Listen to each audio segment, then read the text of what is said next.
Hey everyone, today I'll be showing you how to cut an object from an image to another image.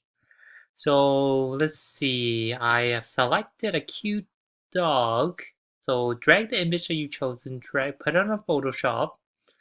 Let me close this down so I can open up another image I want to paste it in. Here's the bubble I chosen. Now that's in.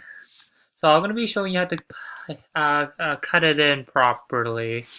So on the left hand side, you should see all the tools, and on the right hand side, you see your image. So when you see your image, you should click Command J or Control J, which that duplicates your image. So in case you mess up with your first one, you can just go back to your original one.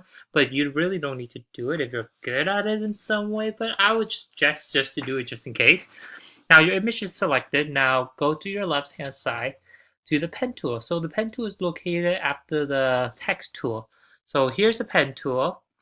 Once selected, you can do whatever. So zoom in if you need to, and then you can start cutting around. So I'm gonna cut around this dog. Wait. So what your general idea is, trace it on the object that you want to cut. So right now I want to cut around this dog face. I guess because I think it's cute. So when you finish cutting, you want to connect the line when you start and end from. So here we are. So I finished connecting the line. And after you're done, go to your path tool. You click. Oh, sorry about that.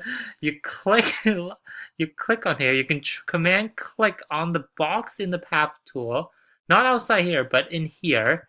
Once you click on it, when you go back, you should see that your layer should be still selected, and this is already the dancing ant has already been selected. So here's the dancing ant if you haven't seen. That means that you selected already.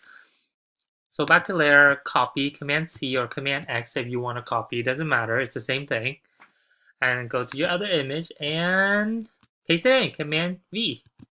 Oh, now the face is in. Now let me make this a bit bigger because I think it's cute. Okay, now this is it. That's pretty much the instruction. It's pretty simple. You can do a lot of stuff along also, like Control L or Command L to change the level of the object you just paste in to match the background. So I can change like how dark or light I want it to be. Like you just move around with those triangle, and then when you're done, you click OK. If you want other effects, in the layer tool right here, you see normal beside opacity. If you click on the normal word drop down, you see a drop list, and you can just do anything you want, like screen, line, overlay. Where's overlay? So I like that. It's pretty much simple. Like it's pretty cute like that. You can play with any trick. It's just depending how you cut it. I just taught you the basic how to cut. Depending on what you cut, it could be more smooth. Right now, it's just really bad the way I cut it. And that's pretty much it wraps up our instructions. Anyway, thanks for listening, and I hope you learn how to Photoshop better in the future.